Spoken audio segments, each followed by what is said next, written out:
दोस्तों, लोग कहते हैं कम बोलना बुद्धिमानी की पहचान होती है। जहाँ शब्द हार जाते हैं ना, वही मौन जीत जाता है। आज की कहानी एक कछुए की है। एक तालाब में एक कछुआ रहता था।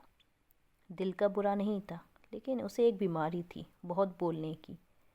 वह बेचैन रहता था जब तक किसी से बात न कर ले। उसे कोई फ़र्क नहीं पड़ता था कि सामने वाला सुनना चाहता है या नहीं। उसी तालाब में दो बगुले रहते थे, शांत, समझदार। कछुए की बातें सुनते ज़रूर थे, पर मन ही मन सोचते थे ये कछुआ ज़रूरत से ज़्यादा ही बोलता है। एक साल बारिश नहीं हुई, तालाब सूखने लगे, पेड़ पौधे मुरझा गए, जानवरों पर संकट आ गया। बगुलों ने फैसला किया हमें दूसरी जगह जाना होगा। जब वे उड़ने लगे तो कछुआ उदास हो गया। बोला, तुम दोनों जा रहे हो, मुझे अकेला छोड़कर?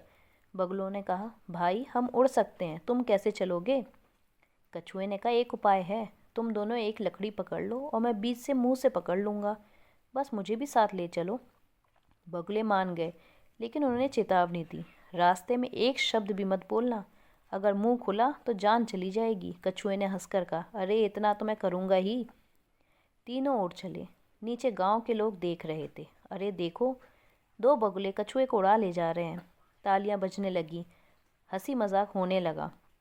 कछुए के कान में आवाज़ पड़ी और उसका अहंकार जाग गया। और उसने सोचा, मैं कुछ कहूँ, लोगों को बताऊँ कि ये मेरा दिमाग था। बस जैसे ही उसने मुंह खोला, लकड़ी छूटी, कछुआ नीचे गिरा और वहीं उसकी मौत हो गई।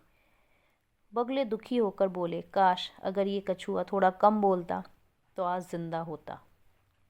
इस कहानी से हमें ये शिक्षा मिलती है कि हर बात कह देना समझदारी नहीं होती।